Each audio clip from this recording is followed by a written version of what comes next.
سیدنا علی مرتضیٰ رضی اللہ تعالیٰ عنہ اور سیدنا امیر معاویہ رضی اللہ تعالیٰ عنہ، ان کے درمیان ایک مسئلے میں اختلاف تھا۔ مسئلہ کیا تھا؟ حضرت عثمان غنی رضی اللہ تعالیٰ عنہ کے جو قاتل ہیں ان سے قصاص لینا۔ سیدنا امیر معاویہ کا موقف یہ تھا کہ ان سے آج ہی قصاص لیا جائے، اور جس دن آپ ان سے بدلہ لے لیں گے اسی دن میں آپ کے ہاتھ پہ بیعت کر لوں گا۔ حضرت علی مرتضیٰ رضی اللہ تعالیٰ عنہ کا موقف یہ تھا کہ ابھی میری حکومت مستحکم نہیں ہے، جب حکومت مضبوط ہو جائے گی تو میرا آپ سے وعدہ ہے کہ میں ان سے قصاص لوں گا۔ اس مسئلے کے اوپر اختلاف تھا۔ اہل سنت اس مسئلے کے اوپر سیدنا علی مرتضیٰ کو حق کے اوپر سمجھتے ہیں، یاد رکھنا۔ اور سیدنا امیر معاویہ رضی اللہ تعالیٰ عنہ، ان کی اس اجتہادی جو بات ہے ہم اس کے اوپر کوئی حق نہیں رکھتے۔ کیوں؟ اللہ کے نبی نے ایک بات بتائی ہے، فرمایا کہ اختلاف میری امت کی آزمائش ہے۔ بہت سے لوگ ایک بات کرتے جی ہمارا خدا ایک ہے، ہمارا نبی ایک ہے، ہمارا کعبہ ایک ہے، تو پھر قوم یہ ایک کیوں نہیں ہے؟ کیوں جی کرتے یا نہیں کرتے؟ اچھا میں اس کا جواب دینے سے پہلے آپ سے پوچھتا ہوں، آپ کا دادا بھی ایک ہے، آپ کا ابا بھی ایک ہے، تو چار بھائیوں میں کلاشن کوفے کیوں چل رہی ہیں؟ کیوں جی چل رہی ہیں یا نہیں چل رہی؟ حالانکہ آپ کا دادا بھی ایک ہے، آپ کا ابا بھی ایک ہے، آپ کی اماں بھی ایک ہے، تو پھر لڑائی کیوں ہے؟ گھر بھی ایک ہے، بزنس بھی ایک ہے، کیوں جی مر رہے ہیں یا نہیں مر رہے؟ یہاں بھی کبھی کسی نے کہا بھائی بھائی آمنے سامنے ہیں، اب تو باپ بیٹے بھی آمنے سامنے نظر آتے ہیں۔ بھائی اختلاف اس امت کی آزمائش ہے۔ اللہ کے نبی نے یہ دعا مانگی، یا اللہ میری امت سے اختلاف ختم ہو جائے۔ حق تعالیٰ نے فرمایا میرے محبوب یہی تو آپ کی امت کی آزمائش ہے، اس آزمائش میں سرخ روح ہونا ہے۔ اللہ کے نبی نے فرمایا وہ بدترین انسان ہے جو اختلاف پیدا کرے، اور وہ سب سے اچھا انسان ہے جو آپس میں محبت پیدا کرے۔ اچھا ہمیں اچھا وہ لگتا ہے جو لگائی بجھائی کرے، کیوں جی اچھا لگتا ہے وہ کہ نہیں؟ اور جلدی کے اوپر تیل ڈالے، تیل کا کام کرے، وہ بڑا اچھا لگتا ہے۔ اور جو صلح کی بات کرے، جوڑ کی بات، انہوں نے چھوڑو جی چھوڑو، یہ فضول آدمی ہے، یہ دوگلا ہے جی، دونوں پاسوں کی گل کرتا ہے، کیوں جی ایسے ہے یہ نہیں؟ تو بھائی اختلاف اس امت کی آزمائش ہے۔ حضور نے فرمایا، حضور کا فرمان سنو، فرمایا اگر کوئی حق پہ ہوتے ہوئے جھگڑا چھوڑ دے، میں محمد صلی اللہ علیہ وسلم اس بات کی ضمانت دیتا ہوں اللہ سے اس کو جنت کے وسط میں محل عطا کرواؤں گا۔ گویا کہ وہ غیر حساب کتاب کے جائے گا جنت میں، اتنا بڑا عمل ہے۔ اور فرمایا جو نہ حق جھگڑا چھوڑ دے، پتہ ہے اس کو میں نہ حق ہوں لیکن میری بات اس تک پہنچی، حضور کا فرمان اس تک پہنچا کہ اللہ کے نبی جھگڑالو کو پسند نہیں کرتے، اللہ نے لعنت کی ہے جھگڑالو پر، فرمایا وہ بھی رک گیا، نہیں بھائی میں نے جھگڑا چھوڑنا ہے کیونکہ میرے نبی کا فرمان یہ ہے۔ حضور فرماتے ہیں اس سے بھی میرا وعدہ ہے جنت کے اطراف میں اللہ سے اس کو بھی محل دلواؤں گا۔ اب حضور نے تو اتنی بڑی بات فرمائی ہیں اور ہم بات بات پہ جھگڑ رہے ہیں، اور یہ تو زمانہ جہلیت میں تھا، کبھی گھوڑا آگے دوڑانے پہ جھگڑا، کبھی پانی پینے پلانے پہ جھگڑا، یوں ہی رہتی تھی تکرار ان میں، یوں ہی چلتی تھی تلوار ان میں۔ یہ چھوٹی چھوٹی باتوں پہ لڑائیاں تو زمانہ جہلیت میں تھی، ہمیں کیا ہو گیا؟ آج تو پڑھے لکھوں کا دور ہے، دانشوروں کا دور ہے، سکالروں کا دور ہے، اور جس سے پوچھو وہ کہتا میرے سے بڑا تو کوئی پڑھا لکھا ہی نہیں ہے دھرتی پر۔ تو پھر لڑائیاں کیوں ہیں؟ پھر یہ فساد کیوں ہیں؟ اس لیے کہ ہم نے اپنے نبی کے فرمان کو پس پشت ڈال دیا ہے۔ تو میرے محترم سامعین، یہ ان کے درمیان اختلاف تھا، اور ہم اس پوزیشن میں نہیں ہیں کہ ہم اس پہ کوئی بات کریں، کیونکہ وہ تو چلے گئے خدا کے دربار میں، اور اللہ نے ان کو جو مقام عطا فرمائے ہیں حضور کی زبان مبارک سے، سیدنا علی مرتضیٰ کو بھی جنت کی بشارت ہے اور سیدنا امیر معاویہ کو بھی جنت کی بشارت ہے، اور دونوں ہی ہمارے امام ہیں۔ میرے محترم سامعین، سیدنا علی مرتضیٰ رضی اللہ تعالیٰ عنہ کی جب شہادت ہو گئی تو اس کے بعد حضرت حسن رضی اللہ تعالیٰ عنہ انہوں نے پیغام بھیجا سیدنا امیر معاویہ کو، آپ تشریف لائیں، ہم آپ سے صلح کرنا چاہتے ہیں۔ سیدنا امیر معاویہ وہاں سے دمشق سے تشریف لائے، کوفہ کے اندر مسجد علی کے اندر فجر کی نماز کے بعد آپ نے خطبہ ارشاد فرمایا، سیدنا علی مرتضیٰ رضی اللہ تعالیٰ عنہ کے فضائل اور مناقب بیان فرمائے، فرمایا کہ ان کی عظمت اور شان ہمارے دل کے اندر وہی ہے جو ہمارے محبوب کملی والے پیغمبر نے بیان فرمائی ہے۔ ایک مسئلے میں ہمارا اختلاف تھا اور تو کوئی بات نہیں تھی. تو حضرت حسن نے فرمایا کہ چچا جی ہم آپ سے صلح کرنا چاہتے ہیں. حضرت امیر معاویہ نے فرمایا بیٹا حاضر ہوں. فرمایا ہماری چند شرائط ہیں, میری طرف دیکھو. حضرت امیر معاویہ رضی اللہ تعالیٰ عنہ نے ایک کاغذ کے اوپر آخر میں دستخط کر کے فرمایا لو بھتیجے جو جی میں آتا ہے لکھ لو.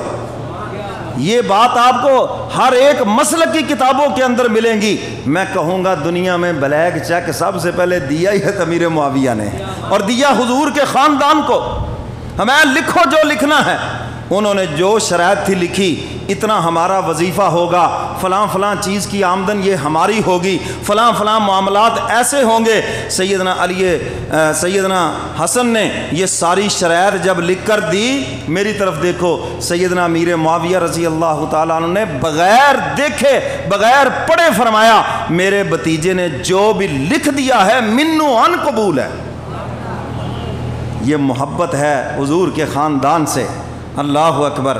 میرے محترم سامعین, حضرت حسن اور حسین کا جب وظیفہ مقرر کیا نا سیدنا فاروق اعظم نے, تو ان کا وظیفہ زیادہ مقرر کیا. بدری صحابہ کا سب سے زیادہ وظیفہ مقرر تھا جو بدر میں شامل ہوئے, تو حضرت حسن اور حسین کا ان سے بھی زیادہ. سیدنا فاروق اعظم کے بیٹے نے عرض کیا ابا جان آپ نے یہ کیا کیا؟ میں بدر کی جنگ میں شامل ہوا, میرا وظیفہ تو وہ رکھا, اور حسن اور حسین تو بدر کی جنگ میں شامل نہ ہوئے اور ان کا وظیفہ ہم سے بھی زیادہ.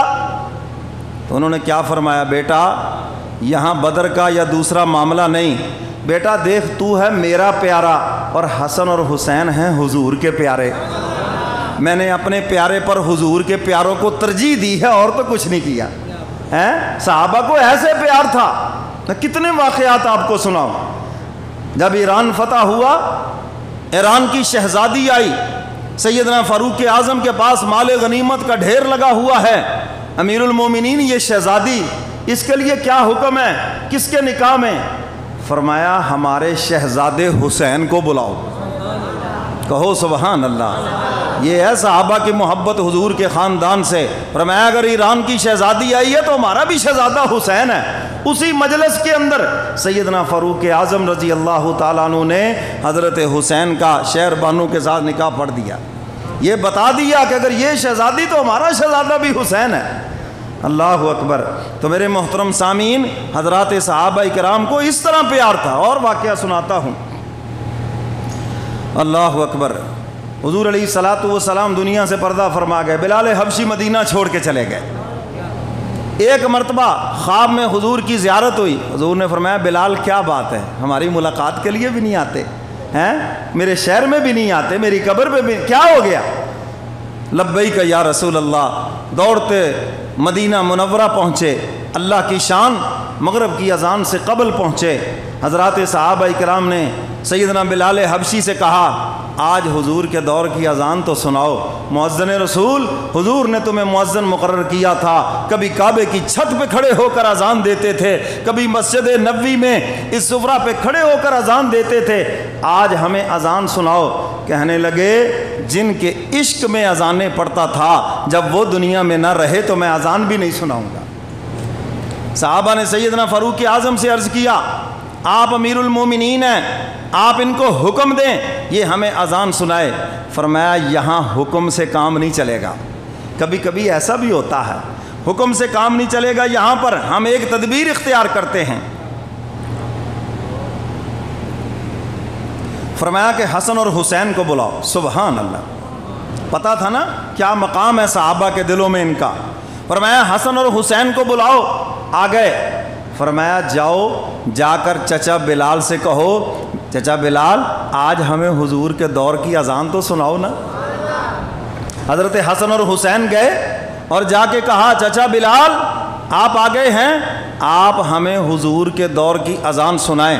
حضرت بلال حبشی کی آنکھوں میں آنسو آ گئے. فرمانے لگے آج سارا مدینہ کہتا, آج مجھے امیر المومنین بھی کہتے, میں اذان نہ سناتا, لیکن لاڈلو تم اتنے پیارے ہو, تمہاری فرمائش کو ٹھکرایا نہیں جا سکتا, اس لیے اب میں تمہیں مغرب کی اذان, حضور کے دور کی اذان سناتا ہوں. یہ الگ بات ہے کہ بلال حبشی اذان مکمل ہی نہ کر سکے, کھڑے ہو کر اذان دینے لگے۔ جب اللہ اکبر کہا، عورتیں گھروں سے روتی ہوئی باہر نکل آئیں۔ حضور کے دور کا مؤذن آ گیا، شاید حضور آ گئے ہیں۔ اور جب اشہد ان محمد رسول اللہ کے اوپر پہنچتے ہیں، بلال حبشی کی عادت تھی، میری طرف دیکھو، یوں گردن گھما کے دیکھا کرتے تھے۔ حضور جلوہ افروز ہوتے، حضور علیہ الصلوۃ والسلام وہاں اصحاب صفہ کے چبوترے پہ کبھی تشریف فرما ہوتے، یوں گردن گھما کے حضور کی طرف دیکھتے۔ حضور بلال کی طرف دیکھ کے مسکراتے اور بلال حضور کی طرف دیکھ کے مسکراتے، اور پھر وہ اگلا جملہ کہتے۔ اب جب بلال حبشی نے یوں گردن گھما کے اصحاب صفہ کے چبوترے کی طرف دیکھا، حضور نہیں ہے، اس صدمے سے غش کھا کے گر گئے، بے ہوش ہو کے گر گئے۔ ایک اور صحابی اٹھے اور انہوں نے اذان مکمل کی، تو صحابہ کو حضرت حسنین کریمین سے ایسے پیار تھا۔ سیدنا امیر معاویہ نے فرمایا، حسن جو بھی تم نے لکھنا ہے لکھ لو، بغیر پڑھے دستخط کر کے فرمایا ہمیں سب منو ان قبول ہے، اور جس سے حسن کی صلح اسی سے اہل سنت کی صلح۔ کیوں جی، بات سمجھ آ گئی کہ نہیں؟ جس کو حسن نے امام مانا ہم بھی اسی کو امام مانتے ہیں، اور جس سے حسن کی لڑائی ہے ہماری بھی ان سے لڑائی ہے۔ سیدھی یہ بات کہ نہیں؟ اللہ اکبر۔ حضرت حسن